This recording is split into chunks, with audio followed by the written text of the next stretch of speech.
ایک لڑکی نے ایک دینی عالم سے کہا، ہمارے سماج میں لڑکوں کو ہر طرح کی آزادی ہوتی ہے، وہ کچھ بھی کریں، کہیں بھی جائیں، ان پر کوئی خاص روک ٹوک نہیں ہوتی۔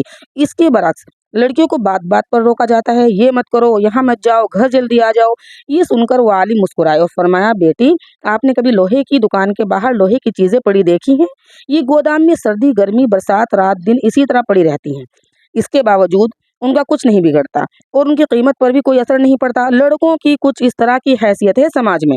اب آپ چلو ایک سونار کی دکان میں ایک بڑی تجوری، اس میں ایک چھوٹی تجوری، اس میں رکھی چھوٹی سندر سی ڈبی میں ریشم پر نزاکت سے رکھا ہوا ہیرا، کیونکہ جوہری جانتا ہے کہ اگر ہیرے میں ذرا بھی خراش آ گئی تو اس کی کوئی قیمت نہیں رہے گی۔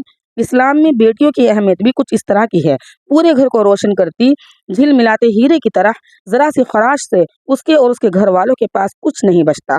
بس یہی فرق ہے لڑکیوں اور لڑکوں میں۔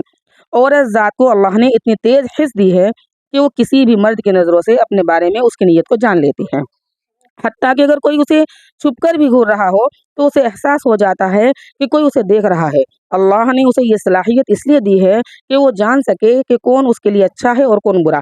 لیکن نہ جانے کیوں یہی عورت جب کسی پر اعتبار کرتی ہے تو اس کی چھٹی حس کہاں چلی جاتی ہے۔ جو چیز سب کو نظر آ رہی ہوتی ہے وہ اس کی آنکھوں سے کیسے اوجھل ہو جاتی ہے، اور پھر کوئی لاکھ اسے سمجھائے لیکن اس کی عقل پر ایسے پتھر پڑے ہوتے ہیں کہ اس کی سوچنے سمجھنے کی صلاحیت ختم ہو جاتی ہے۔ اسے پیدا کرنے والے ماں باپ، اس کی خوشیوں کا خیال رکھنے والے بھائی بہن، اچھا برا سمجھانے والی سہیلیاں اور رشتے دار، سب لوگ اسے دشمن لگنے لگ جاتے ہیں، اور صرف ایک شخص جو دل میں ایک برا ارادہ لیے اس کی طرف بڑھ رہا ہوتا ہے وہ اسے سچا لگتا ہے۔